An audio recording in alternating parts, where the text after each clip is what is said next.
Good morning. The Committee on Parole order. Today is Thursday, June 24th, time is 9 a.m. My name is Cheryl Renatza, serving as chairman at our host location at VOC headquarters. We have staff, board members participating remotely. That's Mr. Steve Prater, Ms. Carolyn Stapleton. Here at the anchor location, I'd like the staff to introduce themselves, please, for the record. Yes, sure. Francis Abbott. And our first remote location this morning is in Jefferson Parish. Would the officer in Jefferson please introduce yourself for the record, sir? Good morning, Deputy Marlboro, the Jefferson Parish Sheriff's Office. Yes, sir. Thank you for accommodating us this morning. No problem. We're ready for Mr. Small. All right, he's right here. Mr. Small, good morning. Did they freeze? I think you might have froze up.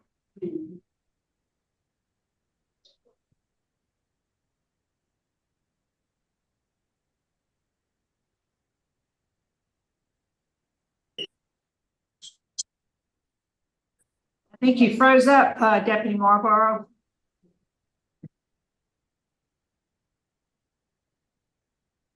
Yes, ma'am, we sure did.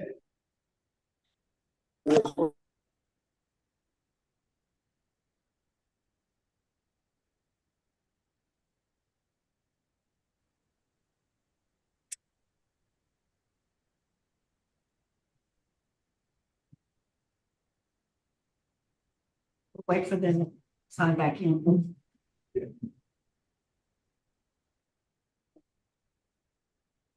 There we go. All right. Good morning, Mr. Small. Would you Good morning, ma'am. Would you introduce yourself, sir? Tell us your name and your DOC number. My name is Cornell Small.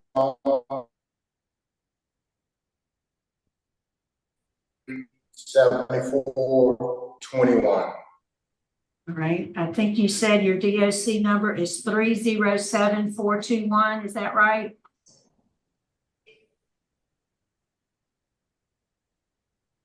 Mr. Small, can you hear me? Yes, ma'am. Your DOC number is Going in and out. 307421. All right, just stand by.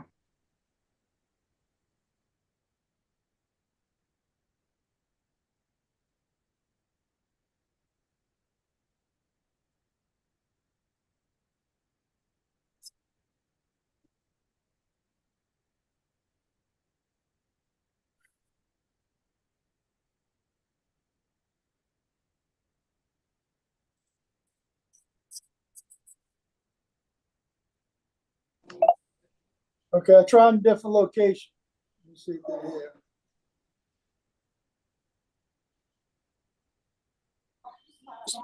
here. Can y'all hear us now? Okay, ma'am. I moved to a different location. Maybe this will be better. Yeah, thank you. So, Mr. Small, once again, sir, tell us your DOC number. My name is Cornell Small. My DOC number is 307421. All right, yes, sir. Mr. Small, my name is Cheryl Renatza. My colleagues on the panel this morning are Mr. Steve Prater, Mrs. Carolyn Stapleton. We're here for a revocation decision this morning. Yes, ma'am. Put up the revocation questionnaire. I'm going to show you a form on your screen. I'd like you to verify if that's your, if you recall signing that form. That's the form. Yes. Do you recognize, let's see if we can get the whole, yeah. Do you recognize that form, sir? I do. Is that your signature dated April 5th of this year at the bottom? Yes, it is. Mr. Small, based on your answers to the questions on that form, you're not eligible for appointed counsel. So are you ready to proceed with the revocation proceeding? Yes, ma'am. And before we get started, I want to recognize that your wife, Dolores Small, is here, wants to speak on your behalf, and we'll call on her at the appropriate time to do so. First, I'll read some information, read the allegations against you, ask you to enter a plea of guilty or not guilty. And then Mr. Prater will take the lead on asking you some questions and answering you about your plea. You ready? Yes, ma'am. Mr. Small, you're accused of violating condition number 2 of your supervision conditions. And it reads, you failed to report as directed, absconded from supervision. How do you plead to violating condition number 2? I'm going to plead not guilty to that because I never. Okay, talk about it. You can explain it to Mr. Prater. We're going to finish our pleas first. Next is condition number 3. And it reads, changed your address without advising or obtaining permission from your parole officer and absconded from supervision. How do you plead to violate condition number 3? Guilty, ma'am. And then last is condition number 4, which says on March 26, 2024, you were arrested by the Jefferson Parish Sheriff's Office and charged with domestic abuse battery. Charges were refused May 3rd, 2024. So how do you plead to violating condition number 4? And what am I pleading to on this case here, ma'am? Condition number 4, it says, on March 26, 2024, you were arrested by Jefferson Parish Sheriff's Office and charged with domestic abuse battery. Those charges were refused May 3rd, 2024. So how do you plead to violating condition number 4? Not guilty. Right? Would you answer Mr. Prater's questions, please? Yes, ma'am. Sir, Mr. Small, how are you today? Can you hear me all right? Yes, sir. Okay, let's start with the first one where it claims that you didn't report like you were supposed to. How long have you been on parole? I have been on parole since 2020 during the pandemic, and I was not told to report because of the pandemic. For some reason, we lost all communication. Okay. Were you told when you were paroled that you couldn't leave the state? I never left the state, sir. I was here all the time. Did you ever go to Texas? No, I came from Texas when the warrant was put out for me. I never went to Texas. Once I got here in Louisiana on parole, I never went to Texas, sir. Okay. Uh-huh. What warrant are you talking about? Which warrant? What's warrant? The parole warrant. I assume that's what you're speaking about. Yes, sir, that's what I am. I'm speaking about that. Uh-huh. So they went to Texas to get you. Okay, I was living in Texas at the time when I first started parole. I was living in Texas. I was married, living in Texas. My wife and I, we got a divorce in 2018. I left, me and my wife split up in Texas. I went to San Antonio, Texas, where I entered a program of Victory Gospel Outreach Center, where I was in the program during that time. I started working up there in San Antonio, Texas, and that's when I was picked up for a warrant out of Baton Rouge. Thought you had not, because you were on parole and you had gone to Texas. Right, I was already in Texas at the time when I was picked up the first initially time, like in 2018 or 19. Okay, let me get this. Let me just make sure I understand, because this is important to me, Okay, and I know it's right. important to you. Yes, it's very important. So you were placed on parole in Louisiana. Did you have permission to go to Texas to live? Yes, sir, I did have permission to live in Texas. Okay, there's where I was getting at. And did Yes, you sir. report in Texas like you were supposed to? Yes, I did. And all the way to the time that I was picked up.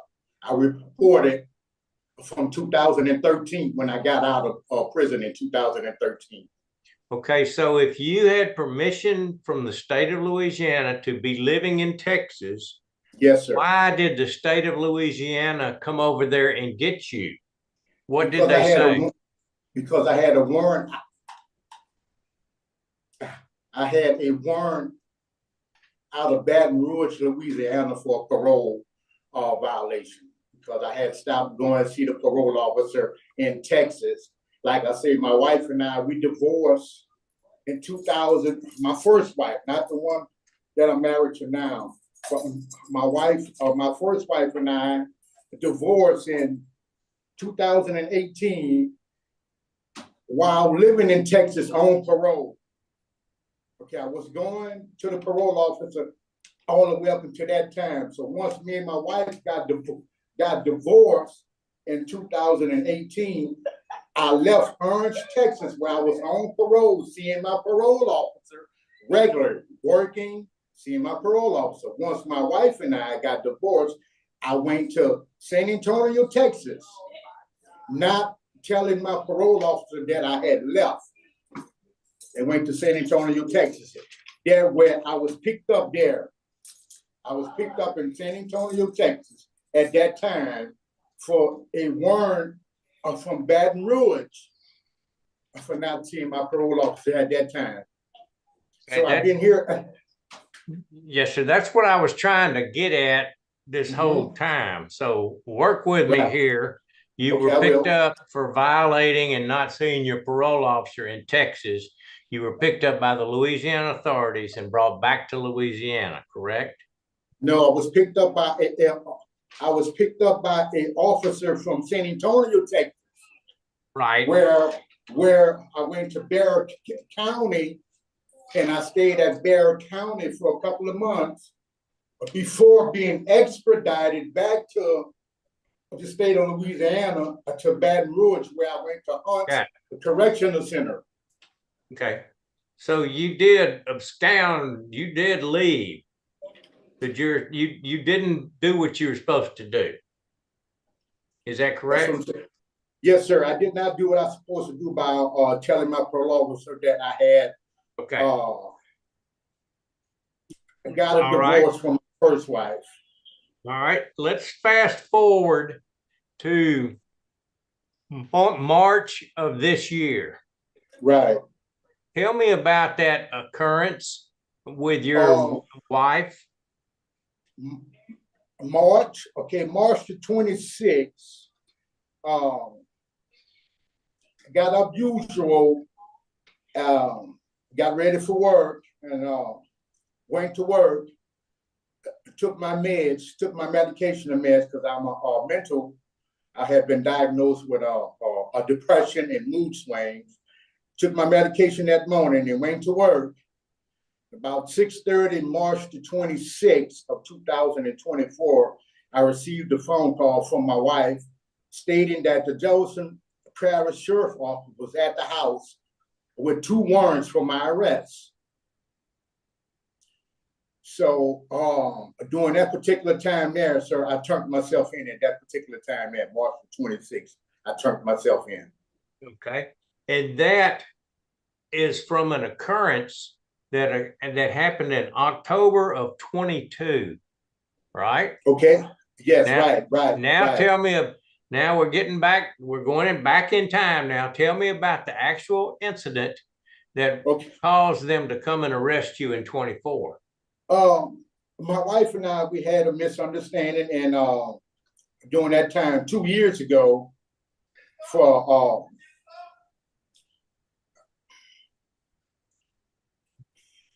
like I said, we had a misunderstanding, sir, and my wife wanted to get out of the pickup truck that I was driving, and I wouldn't let her get out of the pickup truck. I kept hitting the lock button so she wouldn't get out of the pickup truck.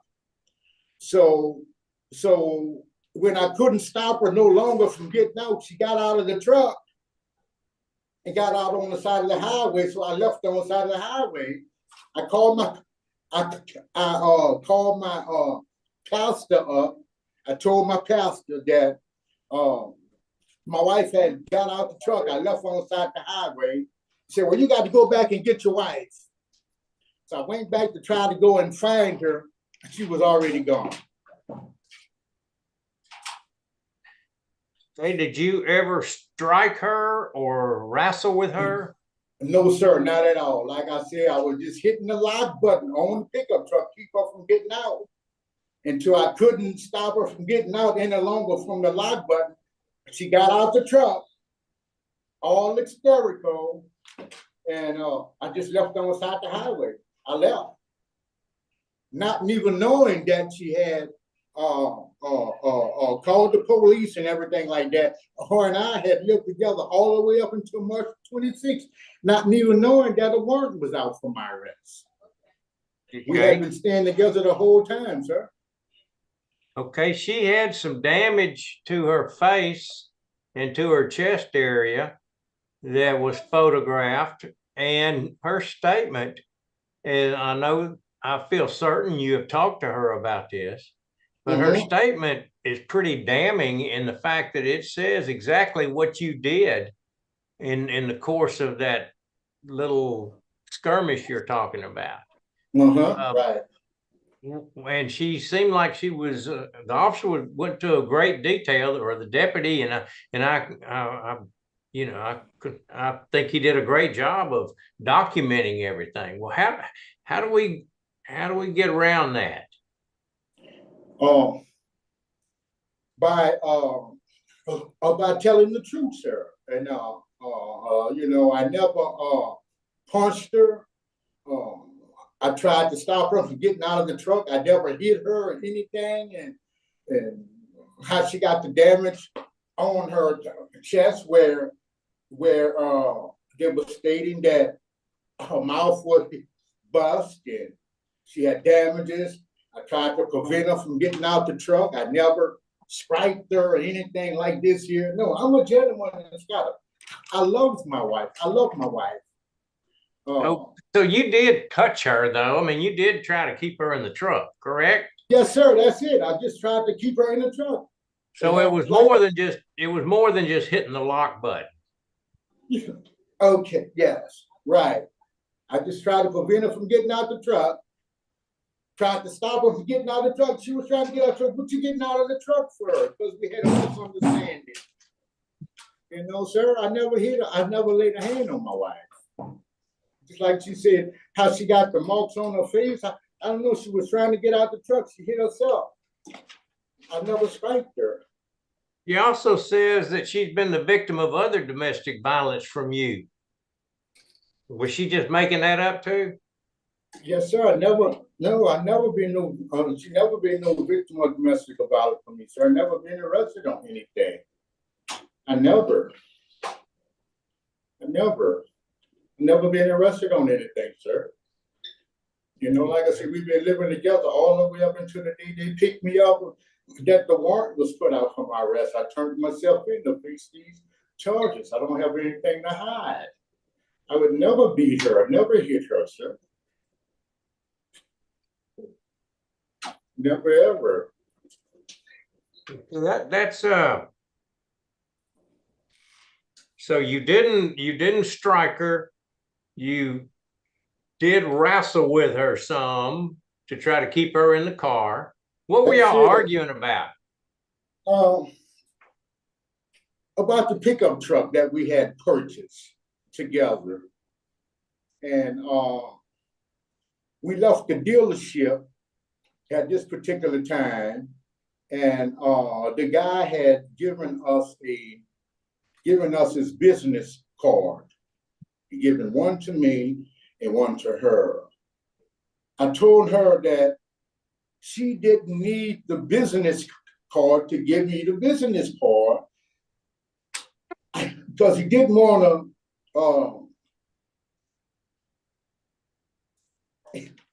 The guy said if we needed any more information or if we needed anything further to contact him. So that's why he gave us the business card. So I told my wife, I said, well, baby, it's overweight. He don't want to You know, we came here to sign the truck, to put the truck in my name. He wouldn't do it. So he gave us a business card to contact him if we needed anything. So I told my wife, I said, well, babe, you don't need the business card. There's no reason why we should contact him anymore. It was like he was flirting with my wife. Mm. And, you know, I got upset. I got a little upset. I said, well, you don't need the business card. Give me the business card. And that's what it was all about. Like I said, you know, I never spiked her. Like I said, I'm a gentleman.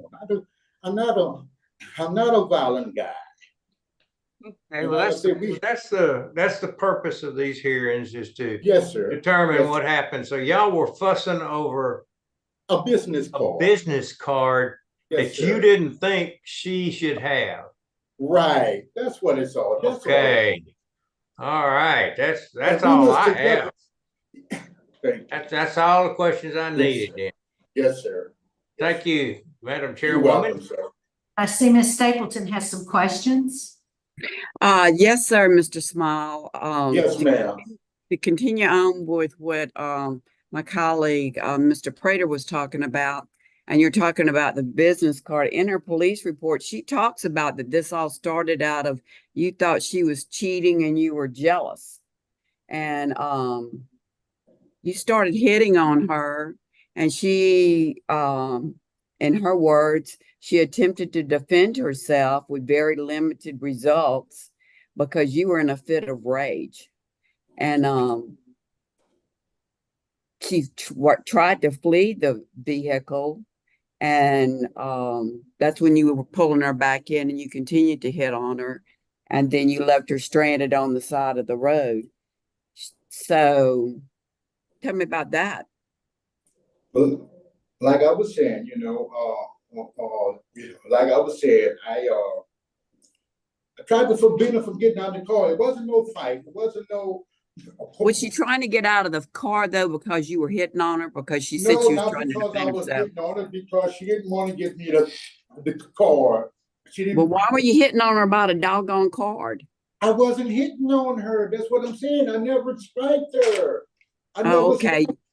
But you were insistent on getting the card back. You thought she was cheating on you? Yes, ma'am. Yes, ma'am. Yeah. 2 years ago. Yes, ma'am. But like I said, we lived together the whole time, ma'am. Not one time we ever Well, had she any said problem. that this is just like my colleague said, that this has not been the first time that you've done this, but she never pursued charges. That's not unusual for somebody that's a victim of domestic violence. They can be hit a lot of times and many different occasions, and they don't pursue charges.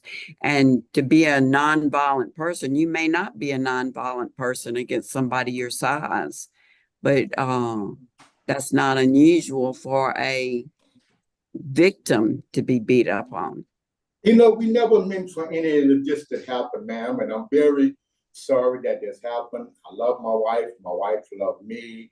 We just want to move on with our life. Like I said, I'm not a violent person, a DA, and they wrote the charges out that they had on me for, which was a misdemeanor charge as well. It wasn't a felony charge, ma'am. It was a misdemeanor charge, and I was dismissed. That charge was dismissed against me, ma'am. And you know, we just want to get on with our life. You know, we really do sorry that this happened. You know, and we don't want to cause any. I don't want to, and I hate that y'all had to come down here to try to find out what's going on. I'm so sorry, ma'am. This will never ever happen again, ma'am. Never happen again.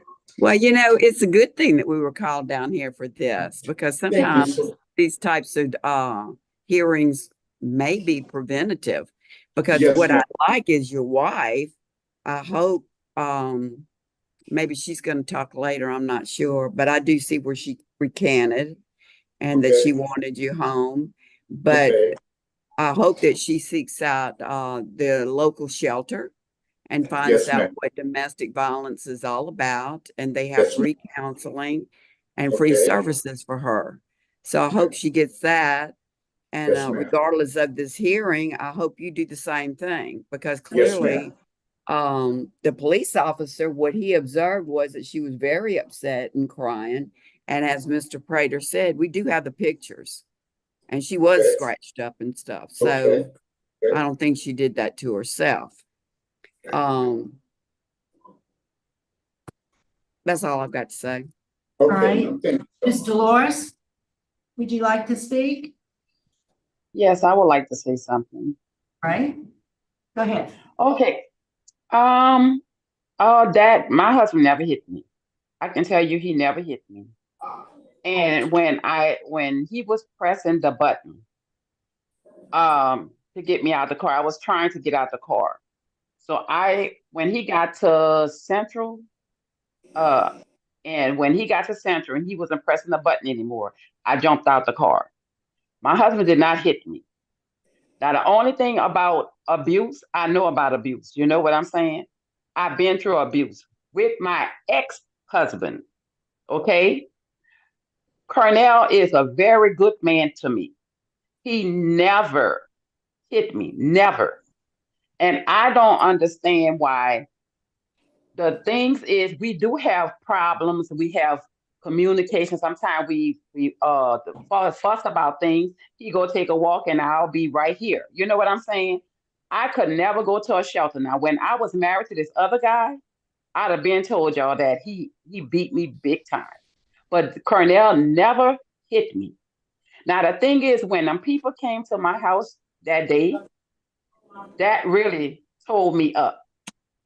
When my husband went, they brought him from work to jail. That really bothers me. I couldn't sleep. I couldn't do nothing because of those people in the front yard and in the backyard of my house. I could not rest. So they really did something to me. I couldn't even rest at all. These 3 months, I could not rest.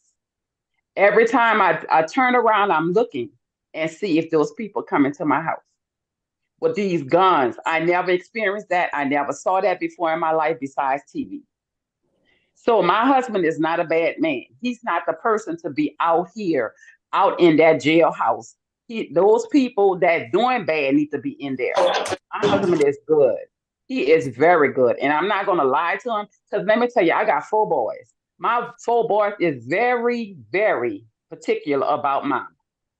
And if anybody touch me, my 4 boys got my back. But my husband will never hit me. I don't know nothing about none of that other stuff. He never hit me. Yes, And I ma'am. think when I got out the car, I probably hit my mouth on the door and I was shut the door.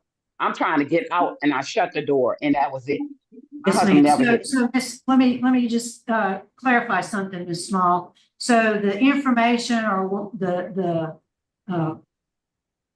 you told the police was not true? What I told the police, it's been a long time. I don't remember what I told the police. I told the police that he was trying to get the card. It was in my jean pocket. And so the only thing my husband was doing is like pulling me back so I won't Yeah. jump out the Let me car. tell you what it says. And Okay. I'll share this with both of you. You, Jones, it says Jones dash Small. So I guess before you married, your name was Jones. Yeah, my name is Jones. Yeah. So it says Jones Small advised that Small became enraged with her. He determined her vehicle was only in her name and not in his too. Right. You advised that Small also repeatedly accused her of cheating him, to which she denied. That as Jones Small advised that as the two argued, Small became more incensed and without any warning, then used an open hand strike to her face and lip area, along with both hitting and scratching her chest area, and further forcefully grabbed the collar of her shirt with his fingers and pulled her from the truck. And there's more. So all that's not true. No, I didn't say it's not true, but I'm just saying I don't remember what I told the police officer. I know that when the police officer was talking to me, I wasn't really saying too much to him. He was just looking at me, writing things down. I never said anything to the police officer. Okay, well, thank you, ma'am. We appreciate your statement. Mr. Cornell, is there anything you'd like to say before we, reach a decision? I think I've said enough, ma'am. You know, Okay. Very I good. appreciate everything, and I just want to say, you know, like I was saying earlier, I'm not a violent guy. I love my wife. I never strike her, ma'am. We very much is in love. You know, I just want to get on with my life, get back to work, and get my life back in order, and continue on this parole that I'm on. Yes, sir. You know, All I've been right, on ready parole. to vote. Mr. Prater will be voting first. Okay, ma'am. I vote to deny or to revoke on this particular situation because of the violence that's evident was displayed there. To me, it's evident. And then I think it's a typical story of after a certain time has passed that the wife slash spouse has chosen to change her story. But it's evident from the police report, and it's evident from the fact of just what started this whole situation, a business card, and the fact that he's going to determine what kind of business card she can keep in her pocket. That's all I need to say. I vote to revoke the Thank you. parole. Mrs. Stapleton? I agree with Mr. Prater for that same reasons. I believe that the officer had no reason to lie, or the deputy had no reason to lie. And also, he did a fantastic job on documentation because we did get the pictures. And so that is a thank you to them for doing such a good job on the police report, and also for probation and parole to make sure we get the pictures. So my vote is to deny. Revoke. I'm sorry, revoke, yes. And Mr. Small, based on the Yes. information presented in the record, I do find you guilty of violating condition number 3 and number 4. So my vote today also is to revoke your parole. Today, sir, your parole is being revoked. That concludes our business in Jefferson. We're going to sign off at 9:32. Thank you.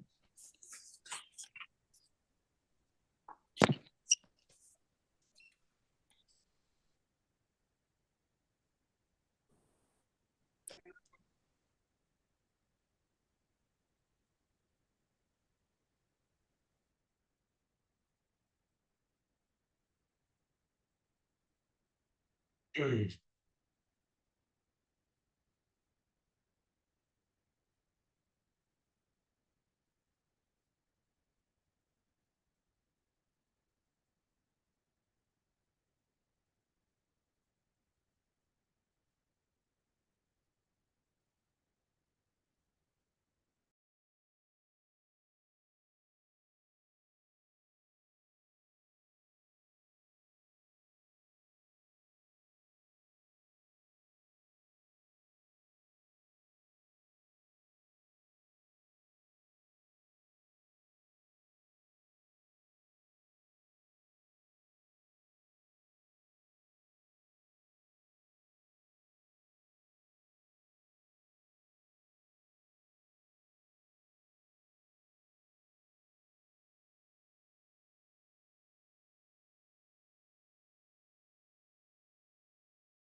morning.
All right, good morning. The Committee on Parole is reconvening in Plaquemines Parish.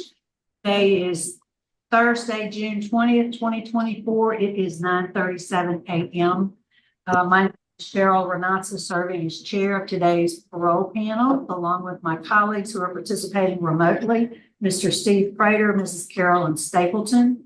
Would this officer or staff at Plaquemines Parish please introduce yourself for the record? My name is Deputy Matthews. All right, thank you for accommodating us this morning. We appreciate it. And we have Mr. Walker. Yes. Mr. Walker, would you introduce yourself? Tell us your name and DOC number.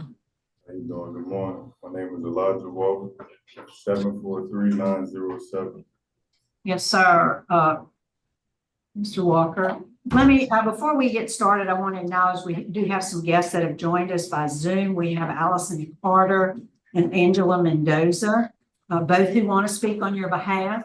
Also, on Zoom, we have Ms. Tawanda Bell, who will be speaking in opposition. Here at the anchor location at DOC headquarters in Baton Rouge, we also have Ronald Webb, on Jean Thompson, DeBarry Thompson, Jadian Thompson, and Aisha Webb.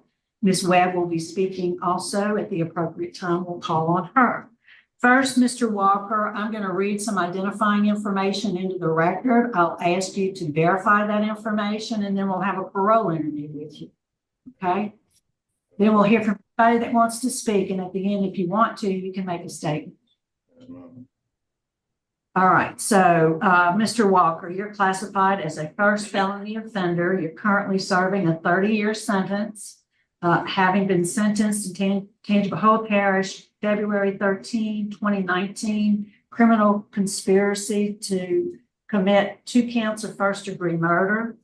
You have a parole eligibility date, which has passed. It was January 16, 2024, and you have a mandatory release date, which is July 19, 2026. Does all that sound correct? Yes, ma'am. All right, Mr. Walker, your case has been assigned to me, so I'll take the lead on the interview. So how old are you, sir? About 27. And how long have you been in jail? Going on 8 years. So 8 years of a 30-year sentence. Yes, ma'am. And so and I want to acknowledge that I do notice that you have earned some good time credit Yes, ma'am. for programs you took. I see that you took Louisiana Risk Management 1 and 2, a substance abuse program. Yes, ma'am. Have you done any other programs? Cage and Rage.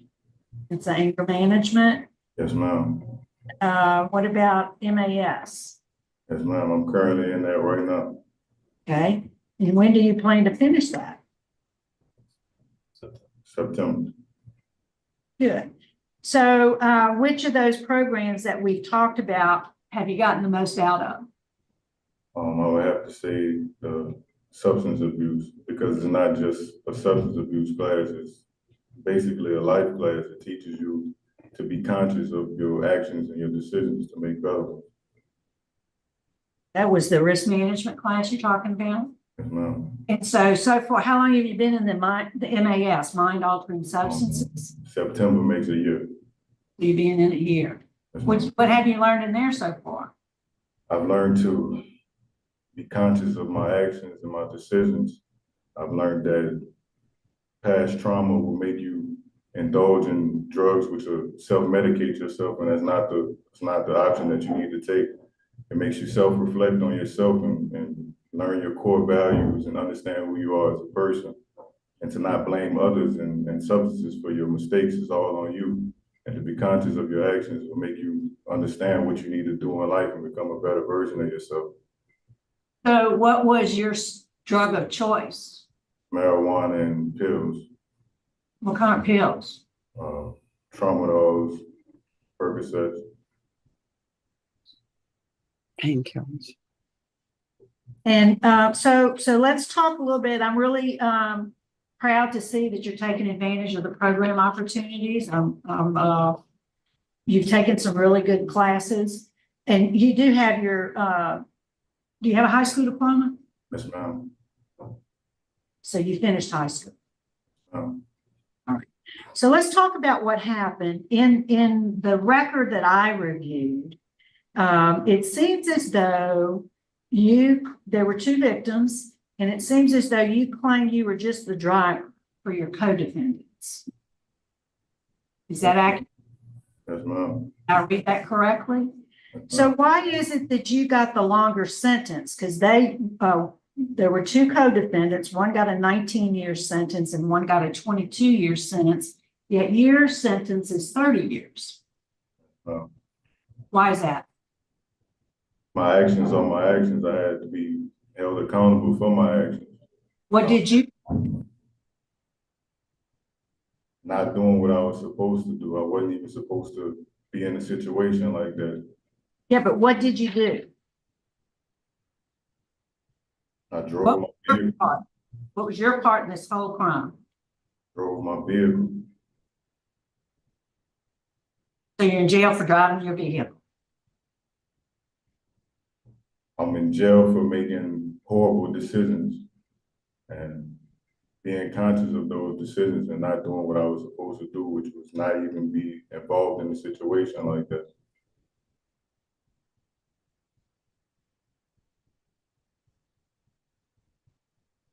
The record says that you were at your mother's house when you heard shots fired. That's my own. Saying your co-defendants were committed the murder? Murders? That's my own. Have you had the opportunity to take a class called Victim Awareness? Have you heard of that class? Do they have it available there? Do you know? Yes, ma'am, it's available there. Okay, good. I would encourage you to try to see if they can make that available to you. I don't have any questions. I'm going to defer to my colleagues to see if they have any questions.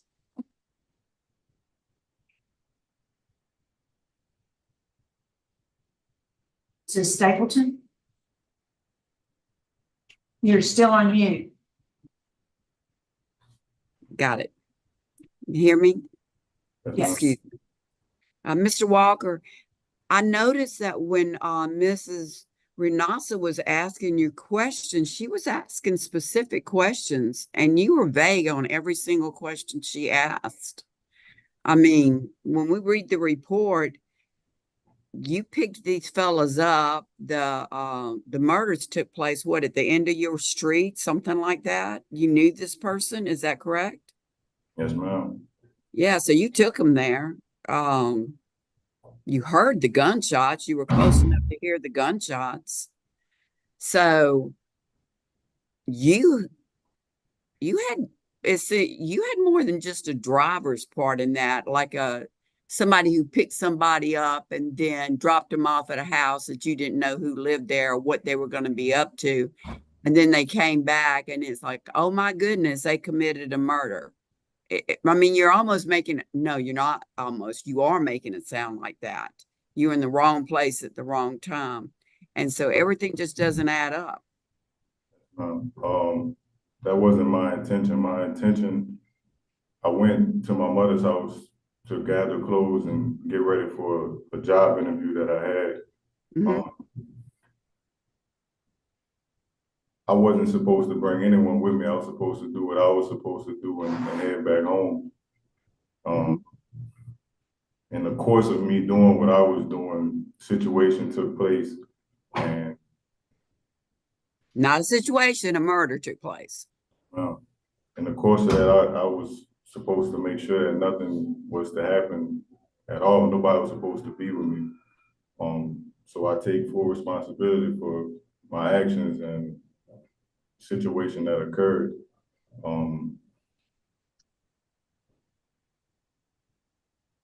It's just a very difficult situation that wasn't even supposed to happen. And I had to be mindful of who I had with me and the things that my company were indulging in. And that's a part of not being conscious. And I'm very conscious of my mistakes and my actions. Well, I think it could start off with you not calling it a situation and calling it a murder took place. And, you know, so verbiage is very important too, as to an indication that you are accepting responsibility. That's all. That's all. I don't really have any questions. I was just trying to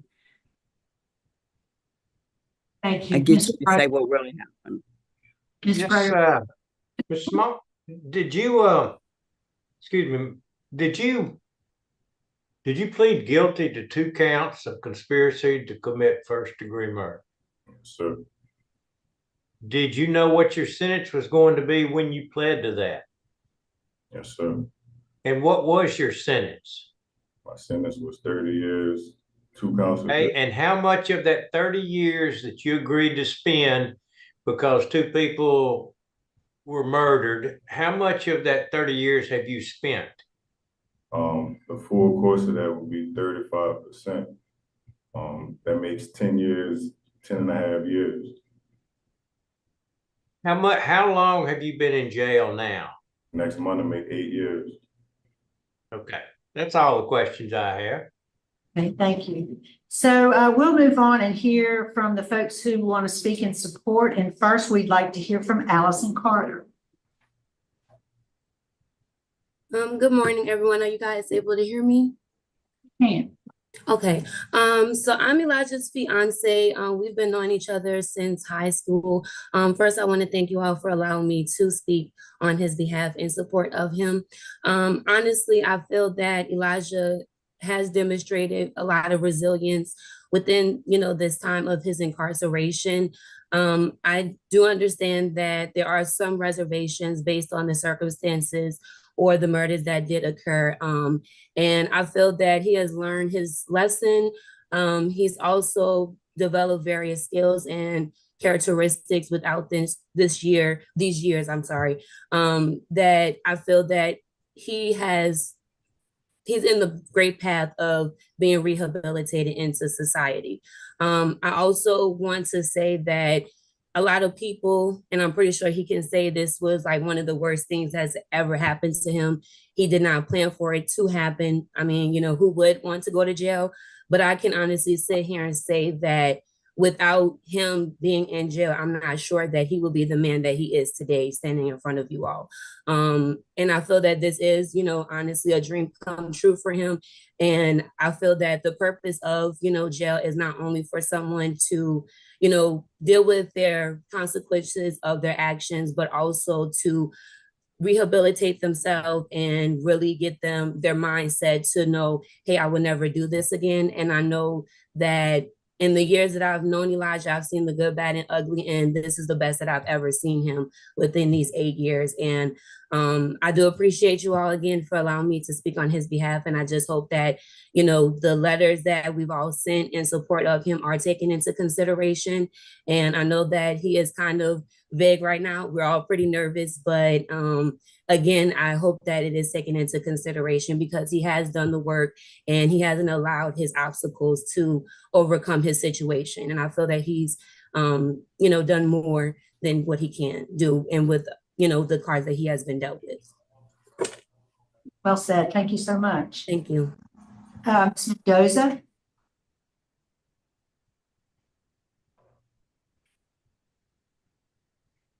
Sorry, I was trying to get off mute.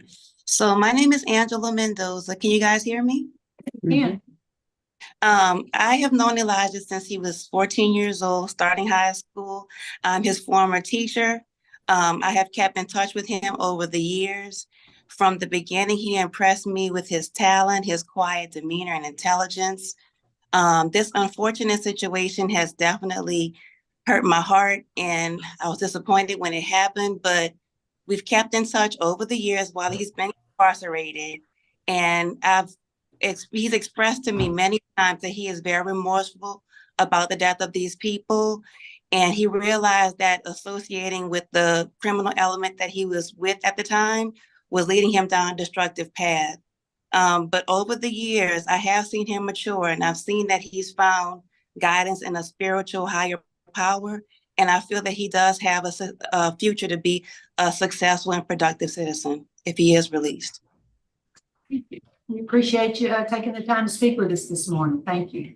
Thank you for having me. All right, so now we'll hear from the opposition. Could we hear first from Ms. Aisha Webb? Yes, you want to stand up at the podium, please?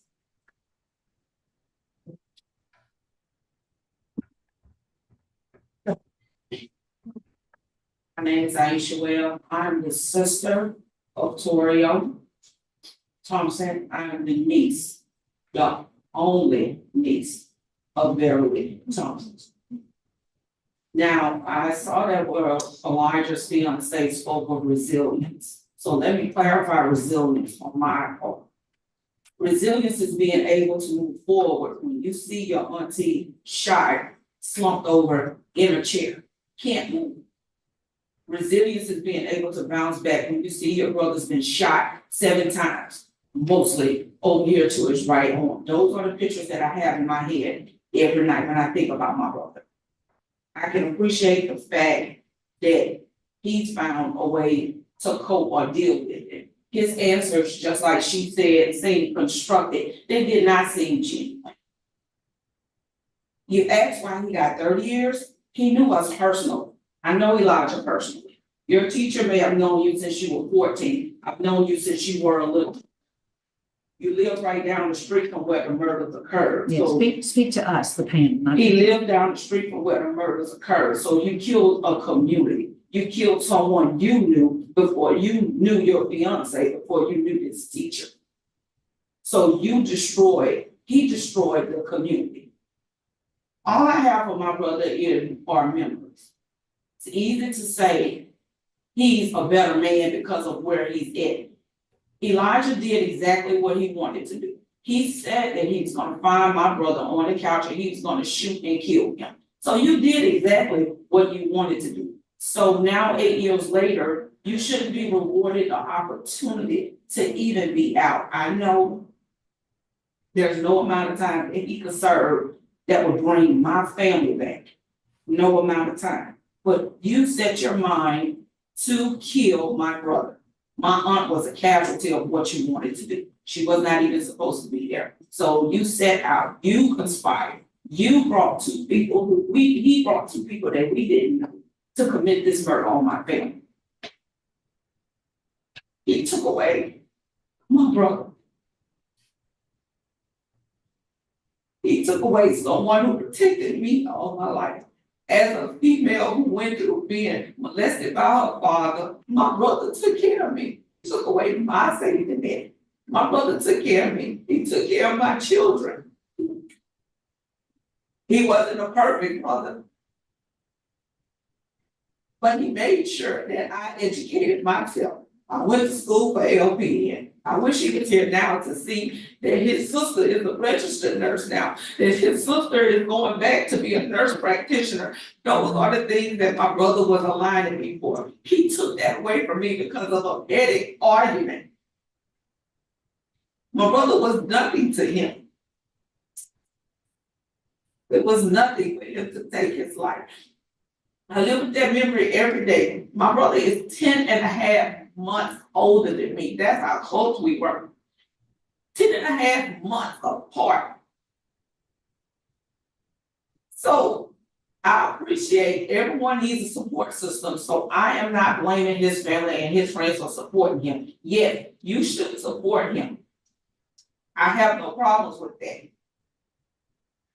But Elijah did not have to do this. He didn't have to do this to us. He didn't have to do this to the community. He did not have to do this to my family. Yes, ma'am. And honestly, that's all I can say is that he did not have to do this. Well, we appreciate you being Oh, here. I would Sharing never that. ever be okay. I have to go the rest of my life without my first best friend. Toya was my first best friend. If it wasn't for him, I would be a product of my community. I could be somewhere dead. I could be a community with diseases. And my brother made sure I was not a product of my community. He made sure I got educated because he didn't. He took on that burden as my father. He wanted to make sure his little sister was never hurt. Yes, So- ma'am, Ms. Webb. Thank you so much. Thank you. He destroyed. Ms. Bell. Hi. Could you guys hear me? Yes, we can. Okay. I was, notice I said was the fiance of Torio Thompson, and Cherokee was my kid's aunt. Like, I'm very much lost for words. You know, I don't blame anybody for speaking on his behalf, this, that, and the other. When his fiance say that, you know, he learned his lesson, this, that, and the other. Elijah knew Torio personally. And for him to get up in front of you guys and say that he just drove the car, or he didn't know what his fellow compadres was gonna do, those guys didn't even know anything about Torio and Cherokee at all. Didn't know what area they was from, nothing. Torio and Elijah had a argument and had a fight. And his exact words after his fight was he was going to catch Torio and was going to shoot him in the head. I had a nine-year-old son and a 4-year-old son, and was pregnant with our first daughter. My daughter will be 8. Like he said, he's been in jail for 8 years. My daughter will be 8. My daughter never seen her dad. That was my first daughter. Never seen her dad. He took that away from my kids. He took away that my kids have to grow up and have to get advice from my dad or my brothers or different people in the community. They can't go to their dad and get no advice. You know where I have to take my kids to? For his birthday, for Father's Day, for any holiday, I have to take my kids to a grave site. I have to look at my oldest son, which is 17 now, and look at him break down at a grave site because he took that away from my sons. He took my sons is already a statistic by being Black. He made them a statistics and made them, hey, they don't even have their father anymore. My daughter has to look at her dad through pictures. She had to look at her dad through pictures. They will never get the opportunity to say someone is their biological daddy. They will never get that opportunity. They have to kiss a stone grave. That's what my kids have to do.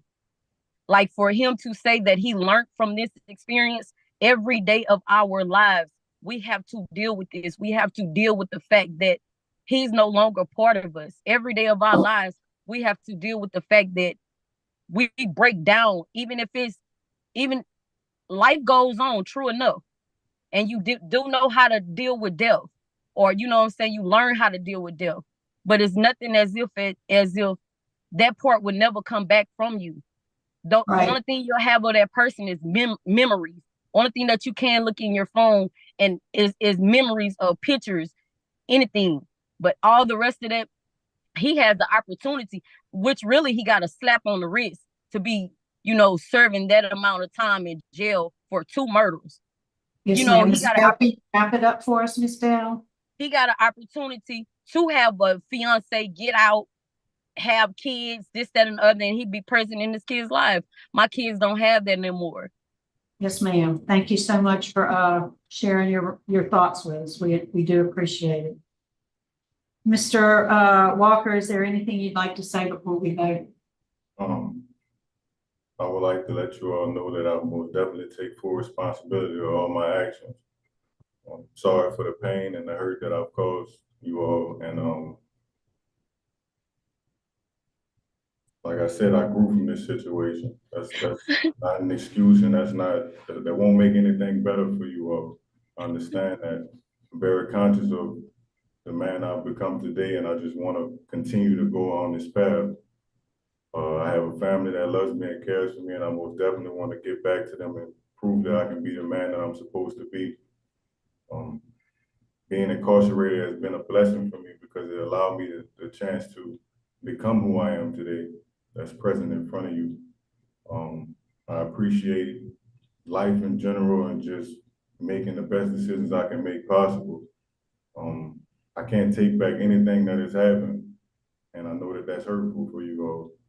And I just would like the opportunity to continue to become great and do the things that I'm supposed to do. And I thank you all for allowing me to be heard today. All right, thank you, Mr. Walker. That was well said. I think we're prepared to vote. I'll be voting first. I've listened to everybody speak today, and you know, I think Mr. Walker, probably being in jail saved your life. It did. It did. And I think that you've come to that realization. I'm proud that you've taken advantage of program opportunities. I'm glad you're looking forward to your graduation from the MAS, which is going to move you're going to get some credit for that. So that's going to move your mandatory release date up. Based on the opposition that we've heard from today and the plea agreement that you made, my vote today is going to be to deny your parole, but stay the course and do what you're doing. I think you have a future ahead of you. Good luck to you, sir. Mr. Prater.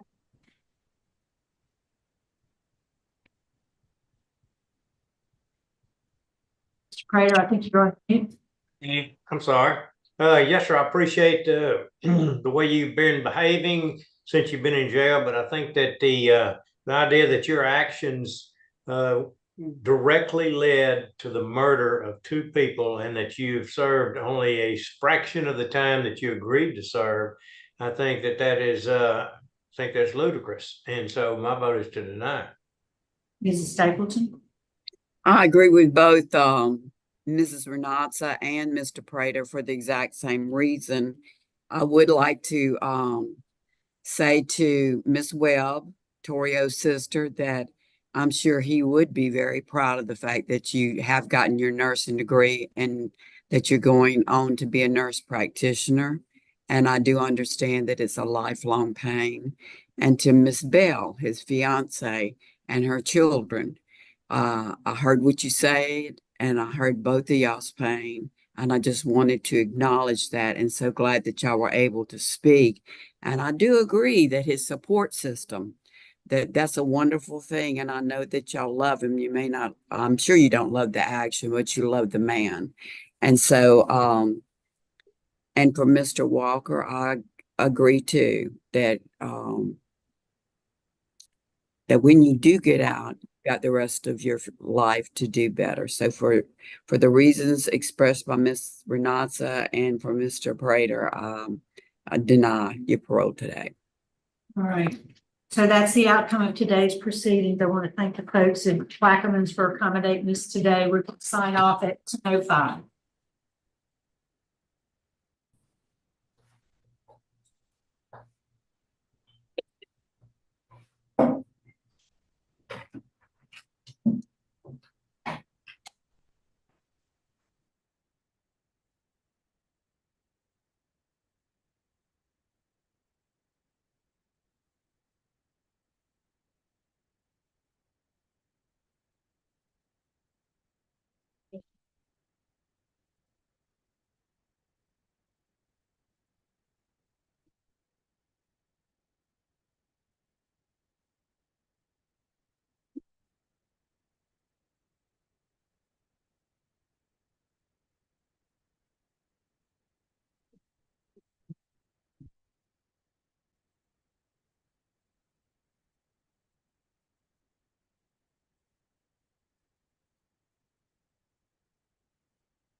All right, good morning.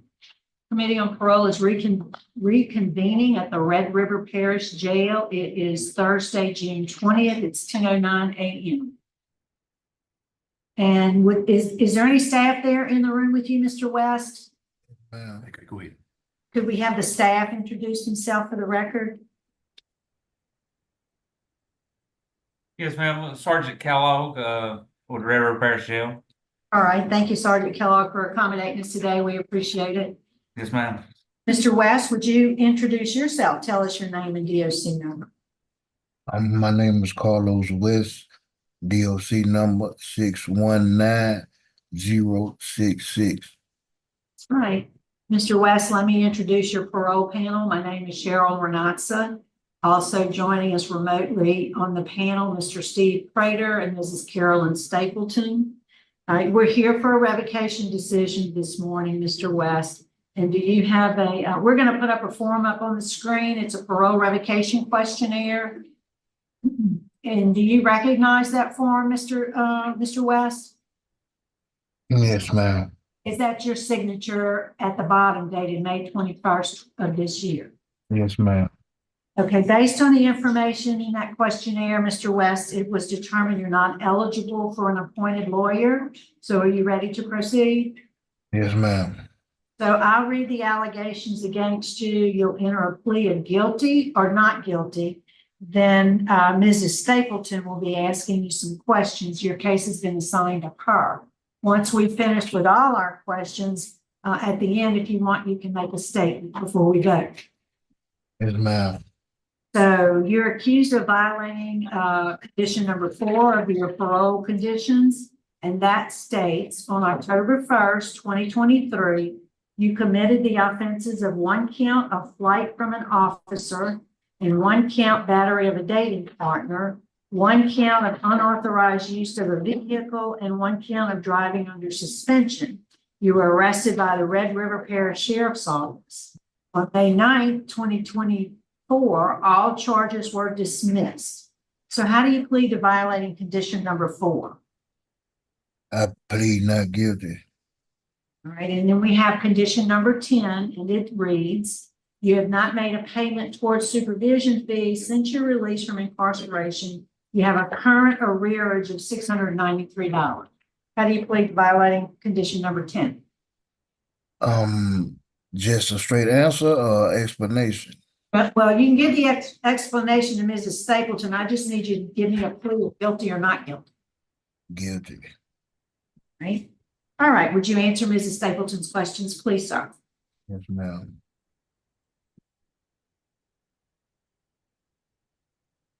I can't hear her. You're on mute.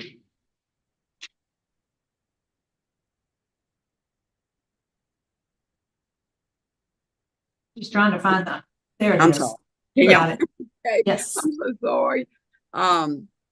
So I do have I do have some questions. Okay, so you said that you didn't flee officers. Is that what you were saying? That was one of the charges? No, ma'am. No. So where would they get that idea? I didn't even know they were behind me. I even pulled over on the shoulder of the road, and he never blew the horn or nothing like that. But and when on the arrest, he told me that he would maybe drop that to resisting instead of a flight. He told me that he was gonna write that up as a resisting, as a simple resisting arrest. But I did not flee purposely. Okay, well, it says here in the police report that he activated his audible emergency signal along with a visual emergency signal, but the driver continued northbound on Springville Road. So that's what he has to say about it. So just so you know. Now, when they got there, there was a lady, Miss Tiffany Tingle. And said, make contact with Tiffany Tingle. Is that your wife, girlfriend, or what? We were currently separated at the time. But y'all were together? Because Yes. you made contact with her. Yes, ma'am. I was at my address and she came over there. And she got into your car? Yes, man, we were together. Yes, Mhm. it was some complication going on and something else had happened to her prior when she came over there to where I was. And I didn't take her car without her knowledge because it was it was both of our car, but it was in my father-in-law's name.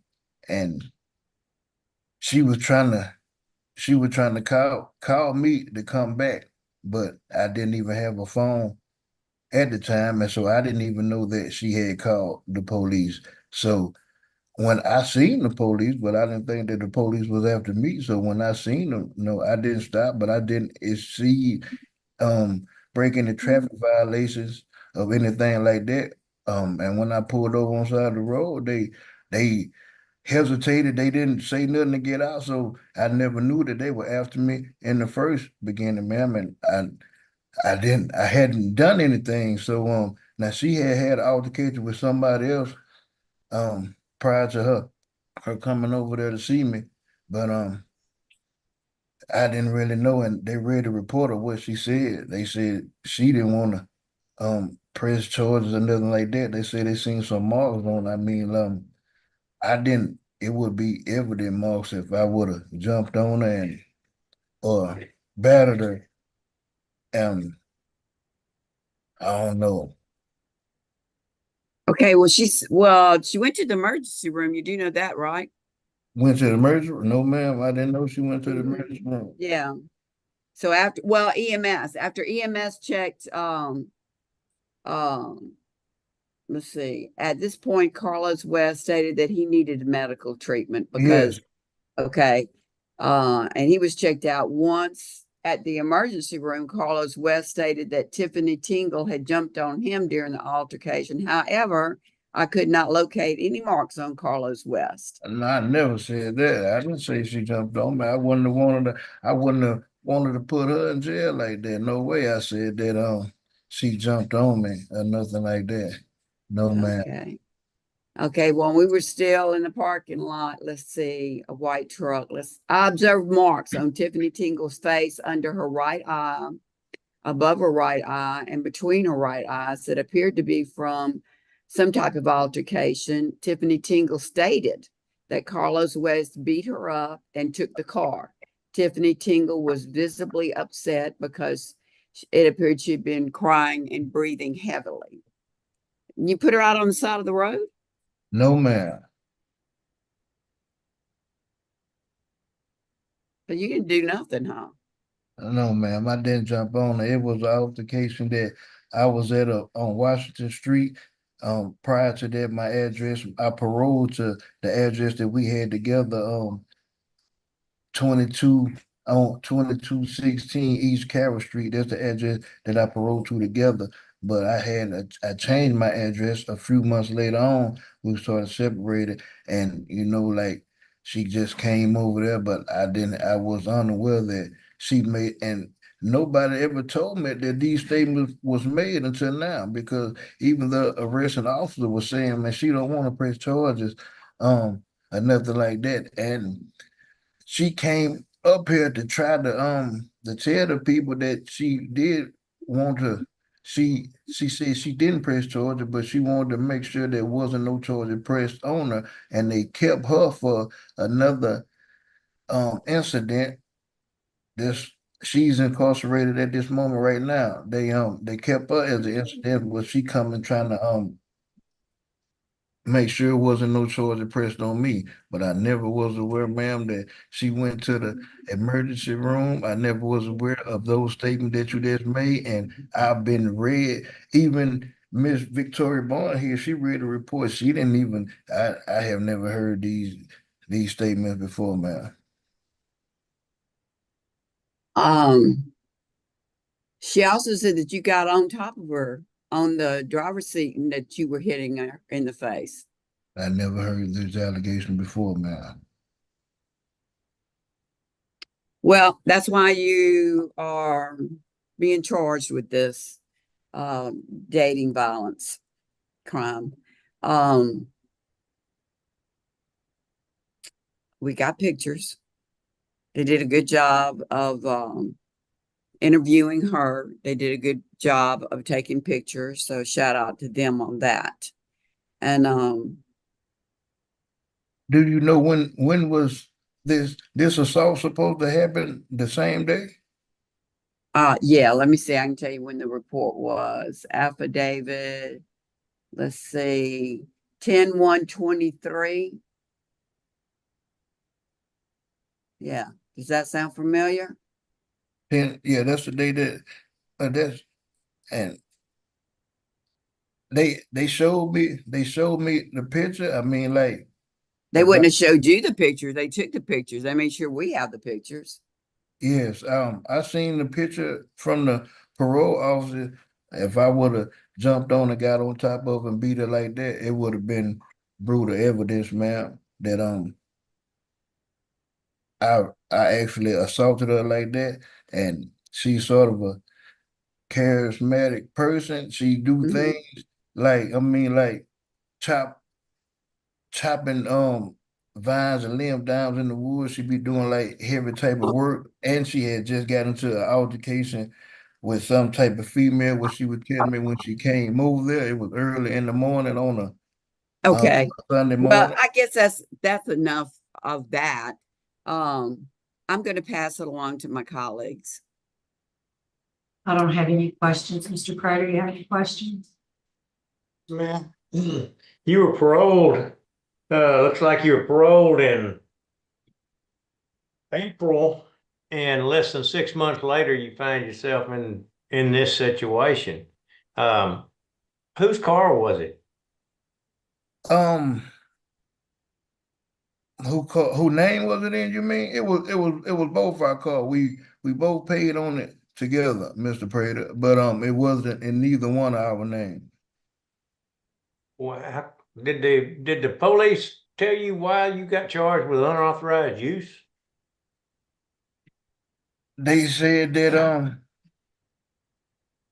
no, sir, they didn't. They just, they didn't. They said she called the police and they went there and they never told me that she knew I was in the car, sir, and I didn't jump on it and take the car. I mean, I wouldn't have to, sir.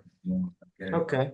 And one other question, and the reason I ask these simple questions is I understand about the domestic violence charge, but it says driving under suspension. Did you have a valid driver's license? I think that come from a speeding ticket in the same exact car that I received in Bossier Parish. I think that's where they come from, my stuff was in the car, my wallet, my electron had a tablet electronic device. They pulled me out the car like my shirts and clothes was in the vehicle at the time, Mr. Prater. So, I didn't take the car unauthorized. And Now, were you driving under suspension? not that I know of, sir. I could tell you where they may have got that from, but I didn't know my license was suspended. Were your license suspended? I never had a driver license. You ain't never had one. No, sir. Okay, I think if I was on parole, I wouldn't be driving without a driver's license. Yes, sir. I mean, part of what the state of Louisiana lets you get out on parole for is to see if you have learned to follow the rules. Yes. Do you agree with that? Do I? Oh, yes, sir. Completely. Okay. Were you following the rules? No, sir. Okay, thank you. That's all I got. Yeah. All right, thank you, Mr. Prater. Mr. West, before we vote, is there anything you'd like to say to the board, the panel? Yes, that the charges were rejected and dismissed, and hundreds of people I've seen in front of me, charge was dismissed. Their parole was not violated or technically violated.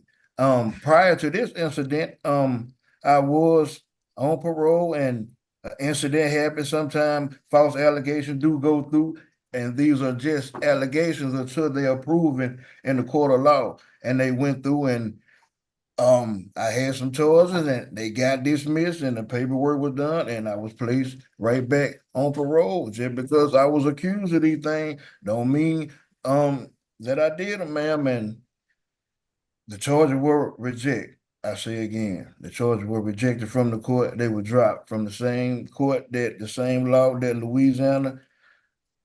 Louisiana Board, Department of Corrections in Louisiana rejected the charges, ma'am. And I I said I was not guilty and the charges were rejected. So All right. Yes, thank you sir. for your time. Yes, sir. I think we are prepared to vote. Mrs. Stapleton will be voting first. You're on mute still. Ma'am, Mrs. Stapleton's going to be voting. Are you in arrears of your supervision fees? I've been incarcerated, ma'am. Okay. That was another one of the conditions, $693 in arrears. So I was just gonna ask if you paid that. How But no. how can I pay it, ma'am? Well, prior to that, were you Oh. paying supervision fees before you went into Pri- jail? Prior to that, when I got out, me and my parole officer, Mr. McLaren, he was waiving my fees in order for me to he was working with me. He said told me don't worry about the fees, try to get on my feet. And no ma'am. Okay, I'm prepared to vote. I'm gonna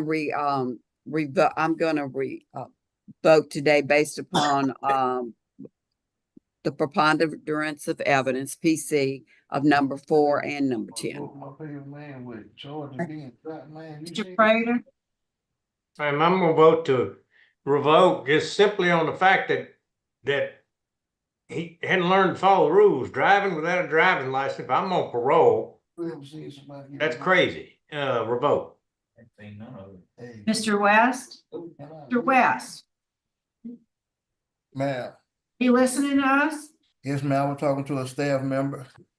No, well, so yeah, you weren't listening to us. So you've got 2 votes to revoke your parole, and I concur with my colleagues based on the evidence in the record. I find you violated condition number 4 and number 10. So my vote today is going to be to revoke your parole. Today, sir, your parole's I being. can't. That concludes our business, I believe. So we're going to sign off from there at 10:27 a.m. Thank you.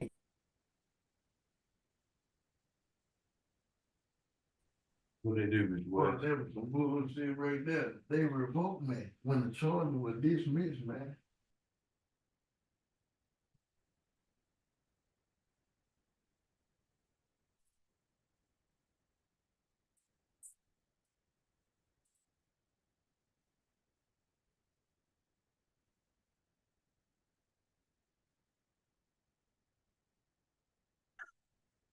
That's on West.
Happy Thursday. Oh, they took us loose again. And she came in and went right back out.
All right, we are still at we're at Tensas Parish Jail on Thursday, June 20th, 2024.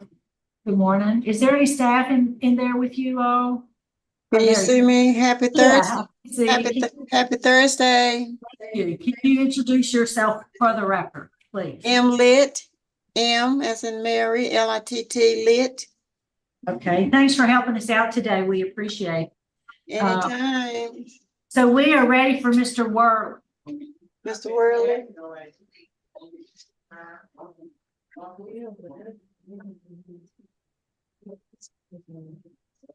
Hello. Hello. How y'all doing today? I'm good. Thanks for asking. So, Mr. Worley, my name is Cheryl Renatza, serving as chairman of today's parole panel. My colleagues are participating remotely, as you are. They are Mr. Steve Prater, Mrs. Carolyn Stapleton. For the record, sir, would you introduce yourself? Tell us your name and DOC number. My name is Bradley Worley, DOC number 581322, ma'am. You have counsel today. Here with us is Ms. Van Horn. I'd like to ask her to introduce herself for the record. Good afternoon. Good morning, Muriel Van Horn. I'm representing Mr. Bradley Worley on its post-conviction relief. She decided not to appeal. So, thank you. And so you're representing him today? yes, ma'am. So you'll make a statement at the end for us? Yes, ma'am. Okay, to wrap it up. Okay, good. Thank you. So first, Mr. Worley, I'm going to read some identifying information into the record. I'm going to ask you to verify it. Then I'm going to turn it over to Mrs. Stapleton. Your case is going to be assigned to her. She'll take the lead on the interview. Yes, and ma'am. Is Ms. Litt still in the area? No, ma'am. Okay, that's okay. I was just going to get some input from her if she had any. That's okay. We'll get started. Mr. Worley, you're classified as a second felony offender. You're currently serving a 24-year sentence. You were sentenced March 18, 2019 for distribution of heroin. You received a 24-year sentence in possession of heroin. You received a 2-year sentence. Those are running concurrent. So as I said, it's a total of 24 years. Your parole eligibility date is July 12th of 2024. And your time date is December 10th, 2025. Does that information sound correct? Yes, ma'am. Thank you. Would you answer Mrs. Stapleton's questions, please? Good morning, sir. Good morning, ma'am. Let's see. I'm going to start off with, I've noticed that you've only had one disciplinary write-up. Is that Yes, correct? Yes, ma'am. And it was for aggravated fighting. What was that about? Oh, well, at the time, they had like a guy in the dome. It was a guy in the dome. He run the dome. He was a big fella, and he was bullying the dome. And one day I was coming out the shower, and I seen him in my locker, So I was asking him, like, what you were doing in my locker, and he had took a soup out there, and that's where it started from right there, man. Okay, so then you lost 30 days, is that correct? Yes, ma'am. Okay, all right, that takes care of that. I noticed that you've taken a lot of classes, which is a good thing.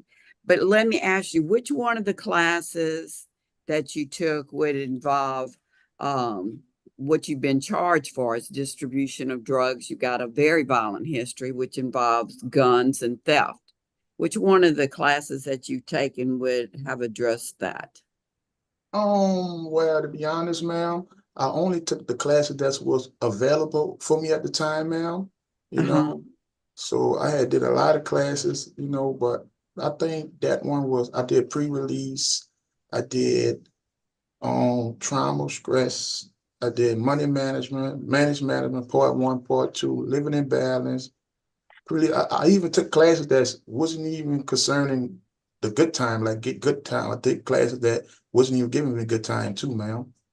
But I only took the class that was available at the time for me, ma'am. Mm-hmm. So that's the class I had took, ma'am. Okay, so you have an arrest here that was in 2018. It was possession with intent to distribute of heroin, and you had 2 small children in the vehicle. Yes, Want to talk ma'am. to me about that?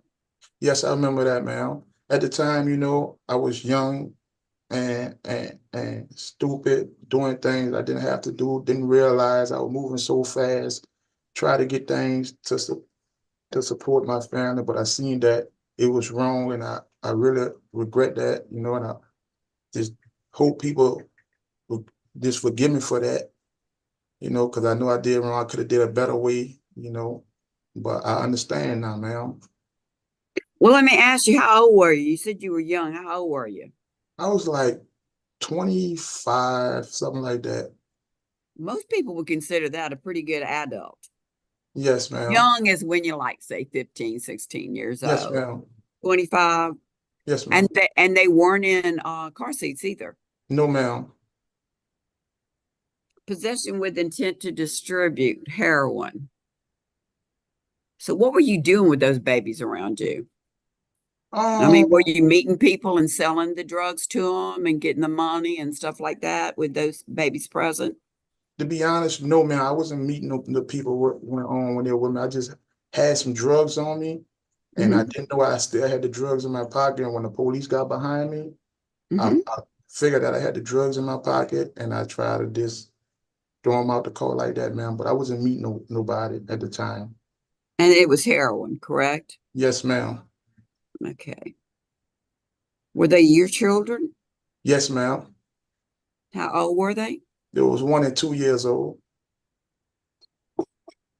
But at the time, like the reason why I had them that time, because their mother was at work and I was watching them. Well, you did a real good job doing that, huh? Took them No, on a drug deal with you? huh, ma'am? Took them with you while you got some drugs?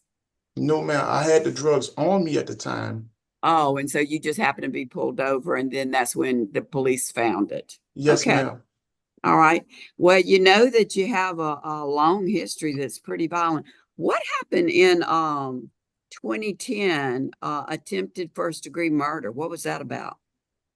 Me and some guys had got into it and they had pulled a gun out on me. I had to, I was defending myself and it's led on right there from a shootout right there. And I had got charged with it, but they had dropped it down to what they had, aggravated assault. I think they dropped it down to aggravated assault, and I had copped out to it, and I did my time. Okay. Yeah. And I see that you've since then had some other charges. One of them in 2013, concealed weapon with an armed robbery and a home invasion. Tell me about that. Oh well, that situation right there, I was on the scene at the wrong time, and they had arrested me. But when I went to court, they never had no evidence to convict me, and they had thrown it out because it wasn't me. They It just had, wasn't you? no, man, it wasn't me at the time, man. But they arrested me for it. Uh-huh. And when I went to jail, I stayed in jail. When they did all my case and went through my case, they figured out it wasn't me and they threw it out. Oh, okay. Well, that's good. So you've never been with a concealed weapon, is that correct? Been Yes, I arrested did. for yeah. I had a concealed weapon on the first. Well, I had a weapon on the first charge, what I did my time for, but they dropped down to a convicted felony. I mean, on aggravated assault. That case right there in 2010, I had one. Okay, yeah. Well, clearly you Yes, did. ma'am. Okay. Let's see if I got anything. Well, you got law enforcement opposition. You can imagine that. And your sentence was 10 years without benefit of probation or suspension of sentence. And I know you're fixing to come up to, to be released and everything. So anything you want to tell me about this extensive criminal history?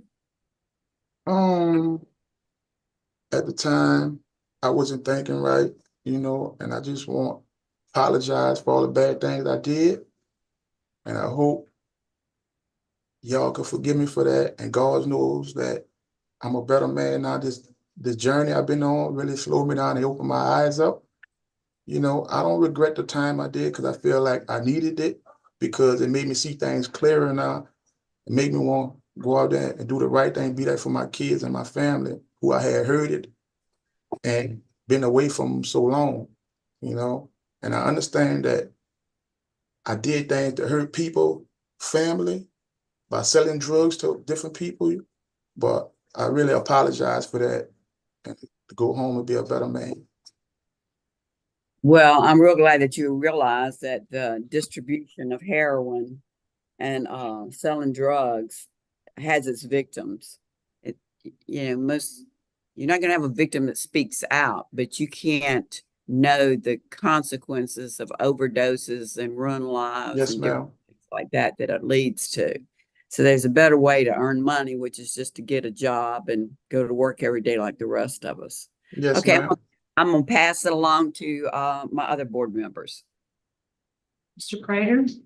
Yes, Mr. Worley, when you pled guilty to, and I think as in 2019, if I'm not mistaken, you pled guilty to a reduced charge with the agreement that you would get 24 years plus 2 to run concurrent, and you'd have to serve 10 without benefit of parole, probation, or suspension of sentence with credit for time served, correct? Yes, ma'am. Yes, sir.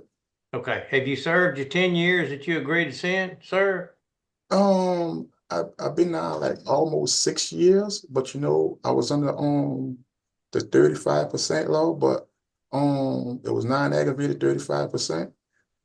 And my lawyer had told me that I was gonna fall under the 25% act, but I didn't fall under the 25% act, but I feel like I think I'm at the point where I did my 10 years, I was under 35%, like it's almost 6 years, sir.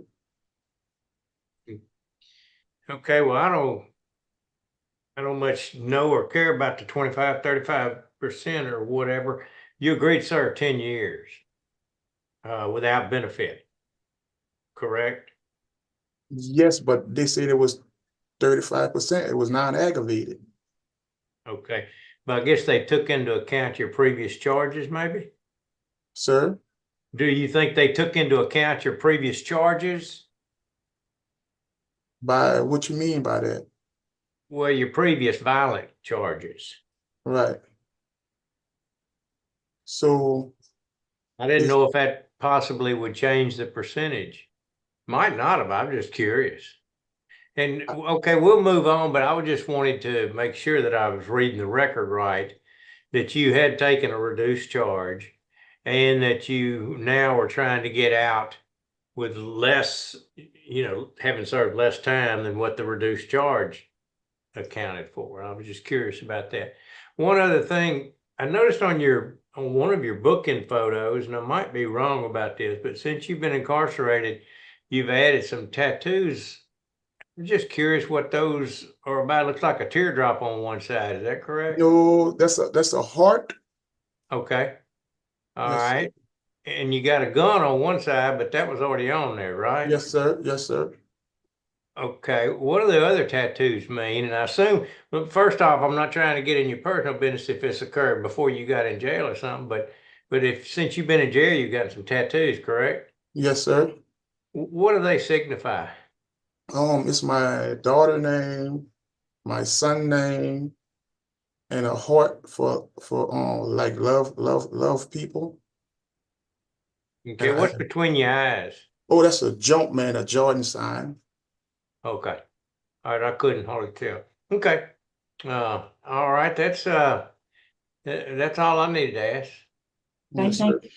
Mr. Worley, before we turn it over to your attorney, could you share with us, if you were successful today, what would be your plan? My plan is to go out there, find me give me a legal job, and earn money the right way instead of the illegal way, and stay out of trouble and be there for my family and my kids and do the right thing, and never come back to prison anymore, and stay. What kind of legal job have you held in the past? Well, I had one time I had worked for the state before, like on side the road and stuff, different places. And I had worked for a man, Perry Moulton.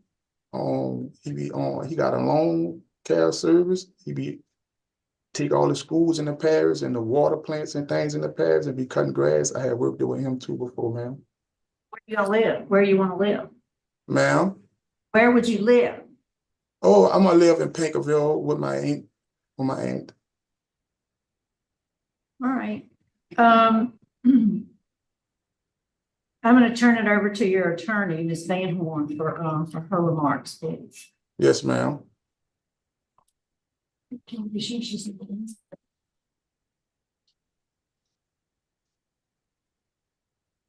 Ryan, we're on spot. Yes. Can I be seen on camera? Yes. I'd like to just briefly address the parole board on the issues that have been raised. A point was made about his violent history. Again, he has several arrests, but when he was arrested on this case, he did not have a gun on him. Moreover, when he was arrested on this case, he's admitting to the sales, but they didn't have sufficient evidence on one of the cases to prove that he was selling. But he's been very candid with y'all, and I think he has learned his lesson. That he gets a benefit from the legislature, only 25 to 35% of his sentence is not a reason to punish him. He has plans to go to work. Mr. Mouton that he mentioned earlier will take him back. He has worked for him before. Some people need to be hit over the head to get him to cooperate and work within the law. I think he's missing out on the years that his children who are growing up from 1 to 2, that are now 7 and 8, have taught him that lesson. I've worked exceedingly long with Ms. Trina Mouton and his band. And again, he did not have the benefit of good parenting. And without that parenting, he went the wrong way. Ms. Mouton has tried to now parent him and has been very hands-on with him, and I'm sure she'll be hands-on if he's released and allowed to do what's right. He's now 34. I think he understands what's expected of him. You asked him repeatedly about what he got out of his classes. I have spoken with him about what he got out of his classes. And he said he really learned that the trauma that he had experienced as a child was playing out for him. And this is what made him become addicted in the first place. His own addiction he has worked on for the last 6 years, and he has worked on that trauma. In working on that trauma, he has relieved his need for medication, heroin, however we want to refer to it. It is painless. Clearly, he was in pain Now he has done the healing that's necessary. He has pastor letters, has people at the prison, all say he's reformed. And I think he should have the option and allowed to go parent his children and do the work that he's agreed to do. And I'd ask that his parole be granted. Thank you. All right, Mr. Worley, anything you want to say to us to wrap it up for us? Yes, ma'am. I want to say that I put God first, and I sure appreciate him giving me the opportunity to come up in front of the board, to speak to y'all, to let y'all understand, try to get y'all to understand me, that I become a better man and to go do right when I get out by my family and friends. Okay, I think we're prepared to vote. Mrs. Stapleton? You're on mute.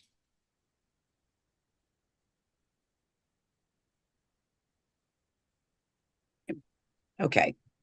Mr. Worley, I appreciate the conversation with you. You were candid. And Yes. I know that it's very difficult Yes, to ma'am. talk about these things. So I have a lot of respect for that. I sure appreciate that. Yes. But this day I'm going to vote to deny, and it's going to be based upon that extensive criminal history and law enforcement opposition. But I do hope that you stay on the same path that you're on, and that when you do get out, it'll be a new life for you. Yes, ma'am. Crime free and drug free. Thank you, Mr. Prater.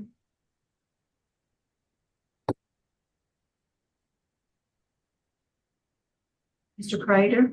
Yes, ma'am. I'm also going to vote to deny because of the seriousness of the drug is the main thing that I think that when you have possession of heroin with intent to distribute or possession of heroin, that's the worst of the worst. And I think that he's doing great, and I'm very impressed with this young man. And I think he'll do great, but I think a few more years or a little bit longer, a couple more years or another year or whatever. I just want to make sure that we have impressed to not only him, but to everybody that thinks about the possession and distribution of heroin that's the most serious. And so I'm voting to deny. Thank you. Mr. Worley, I've enjoyed listening to you and the conversation today, and I appreciate that you were forthcoming. You were honest, I think. Yes, ma'am. True. My vote's a little different. I would vote to grant your parole after completion of a long-term DOC substance abuse program. And then, with some special conditions. However, you've received 2 votes to deny your parole. So today your parole's denied. And both have given you strong encouragement to keep doing what you're doing so that when you do get out, you can go be a good parent to your kids. Good luck to you, sir. All right, thank you. It's all good.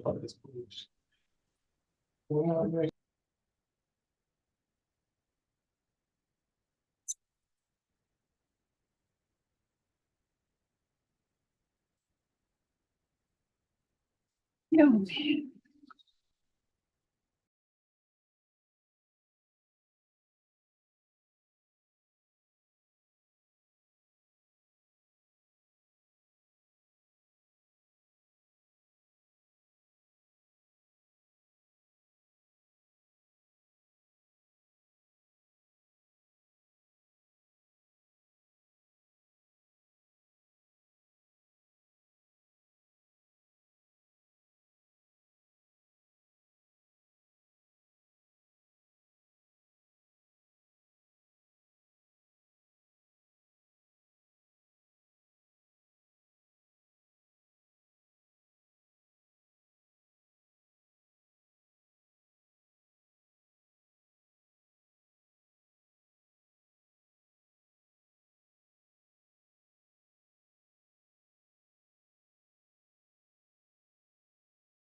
All right, good morning, Mr. Dugas. You're on mute. If you could get them to unmute the microphone, we'll get started.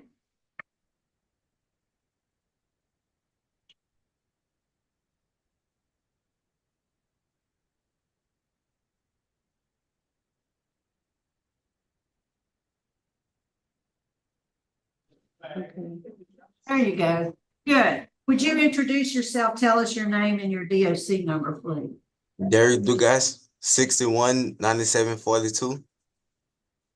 All right, Mr. Dugas, my name is Cheryl Renatza, serving as chairman today. My colleagues, you've probably heard those introductions, but I'm going to do it again. My colleagues on the panel are Mr. Steve Prater, Mrs. Carolyn Stapleton. I'm going to read the identifying information and we'll just get started with your parole interview. Can you sit back some so we can see y'all? There you go. That's perfect. All right, Mr. Dugas, you're classified as a second felony offender. You're currently serving a 6-year sentence. You were sentenced in Iberia Parish, September of 2020 for carnal knowledge of a juvenile. Your parole eligibility date was May 18, 2024. You do not earn a good time and your full date is November 18, 2025. Is that right? Yes, ma'am. All right, so your case has been assigned to me. I'll take the lead on the interview. You're how old, sir? 30. And you've been in jail how long? 4.5 years. And so tell us, you had a recent court appearance in February of this year. Did you go to court? Yes, ma'am. That was for to get custody of my son and my daughter. You have 2 children? I got 3. 3? How old are they? Got a 9-year-old, a 6-year-old, and a 5-year-old.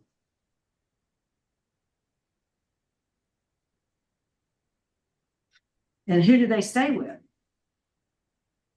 The 9-year-old is with her mama.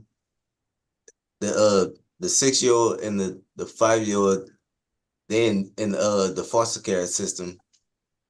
And so they have a different mother than the 9-year-old? Yes, ma'am. Do they have the 6 and 5-year-old have the same mother? Yes, ma'am. All right. Well, I was just curious. I saw you hit a court trip and I wanted to know what that was about. Has all that been resolved? Not yet. Okay. So, so you've been in jail about 4.5 years? Yes, ma'am. 6-year sentence. Yes, ma'am. And you were arrested for 5 counts of carnal knowledge. Yes or no? I got arrested for 5 counts, but they only charged me with 1 count. What happened? Why are you in jail? For carnal knowledge. I know that, but what happened? The reason why I'm in jail is because I was high, drunk, and full of pills, and I wasn't focused, and I had sex with a 15-year-old little girl. And you were how old? I was 25. You knew her age. I didn't know her age until she told me and my family, like, when it happened after the fact. How old do you think she was? I really thought she was like about 21 or 22. How'd you meet her? My cousin brought her to the house. Right. So, and I have the record. I know what happened. I know with your cousin. I know all of that. And I think she said she was 19 until she found out your age, and then she told you her age. You have a prior as a juvenile. You have a juvenile record, don't you? Yes, ma'am. She's also a sex offense. Yes, ma'am. Pretty serious. And you spent what, 6 years in secure custody, non-secure custody? Yes, ma'am. And how old were you when that offense happened? I was 14. And that victim was how old? She was 6. 8, no, it's 6. He was 6. So, and then you have another arrest as an adult, unlawful use of social media. Yes, ma'am. That about.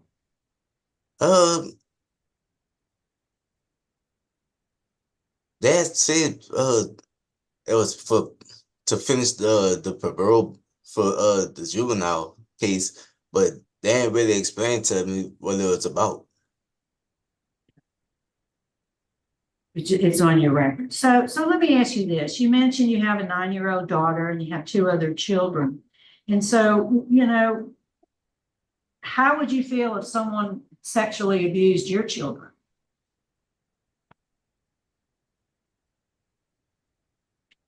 To be honest, I wouldn't really be able to do nothing because I did it to somebody else's child. I wouldn't be able to be mad or nothing, but I would be mad, but I wouldn't be able to do nothing about it.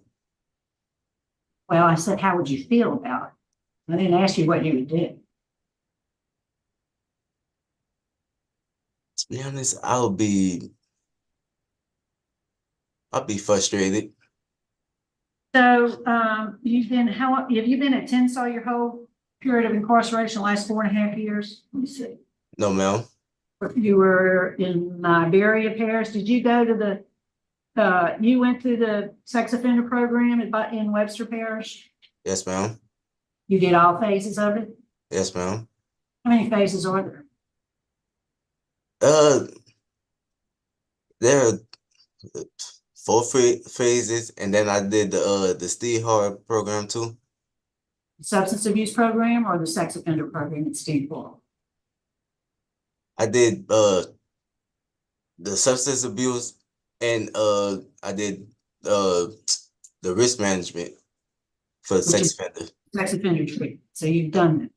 Yes, ma'am. Well, from listening to your attitude about it, does it seem like you really are taking this serious? What you did. That's the impression I'm getting from you. I actually am. I've been actually thinking about everything that I did wrong since I actually did it.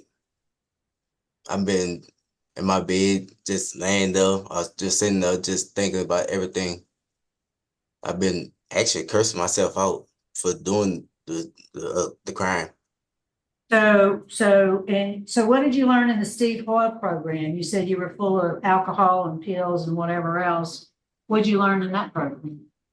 I actually learned a lot. I actually learned about opioids. Excuse me. I learned about all kind of pills. I learned the different pills. I learned how to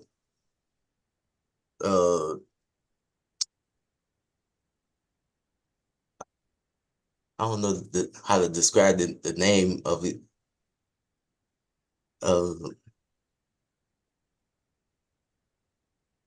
All right, well, look, we'll move on. So what did they tell you then at the Steve Hoyle program as far as what you need to do in terms of aftercare whenever you get out of jail? How you going to not do what you did and how you going to refrain from using alcohol, drugs, or any other illegal substance? Go to AA meetings and NA meetings and stay away from alcohol and drugs because it ain't good for me because look where I'm at. It led me to jail. Took 6 years out of my life.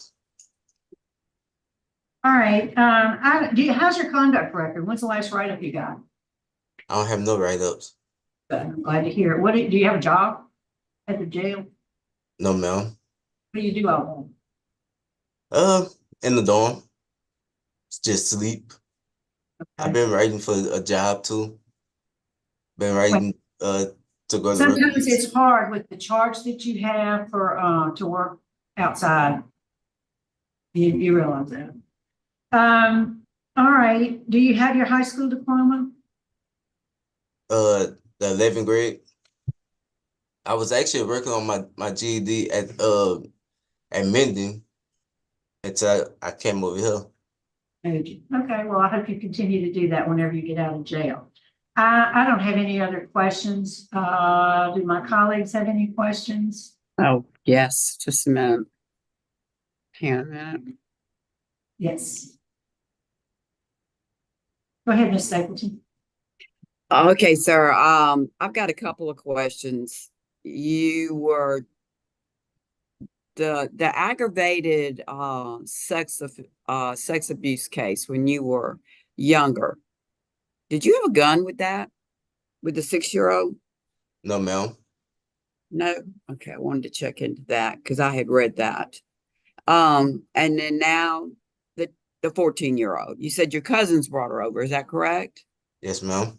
What I read is that your cousins run a strip club. Is that correct? Yes, ma'am. And did they explain to her that if I don't know, if she was pimped out, I suppose that it was an 80-20 split? I read that. Yes, ma'am. Do you have anything to do with that kind of stuff? No, ma'am. To be honest, I had just got off of work with my lawn service and landscape company. Mm-hmm. And he had brung her over there right after I got off. Well, I find it really interesting that if you put the face of one of your children on a child victim, that because you've already done it yourself, you would be frustrated. Yes, ma'am. That is a very unusual response. Most people, even just thinking about it, even if they did it themselves, they go into a rage just thinking because the crime is so horrific. And you still, the innocence of children. Now, you lost 6 years of your life. That's nothing compared to what your victims have lost. That's their whole future, that they have this to remember as something that maybe they wake up with night terrors about, and you can never get back your innocence. So I really think instead of you thinking about you've lost 6 years of your life, your victim accountability is what have you done to your victims that they will never recover from.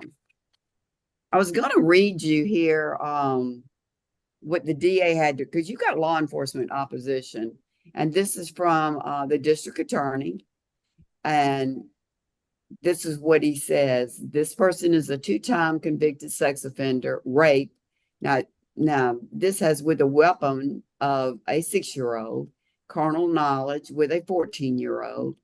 And the DA indicated law enforcement comment letter that she is opposed to the offender's release. And we have that with the sheriff's office and with the chief of police. But that's the one that wrote back a letter on. So I just wanted you to know. And like I said, when you're sitting there sleeping during the day, I really would like for you to think about those children that were your victims. That's all I have to say. Mr. Prater, any questions?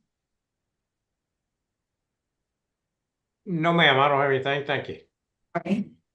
Mr. Dugas, is there anything you'd like to say to us before we vote? Yes, ma'am. I actually wanted to say that I was sorry for the crimes that I did since I was a juvenile until now, because I know it was wrong for me to do it, and I ain't had no weapons or nothing to deal with these cases. And if I could take everything back right now, I really would, because they innocent kids and they really didn't deserve none of this.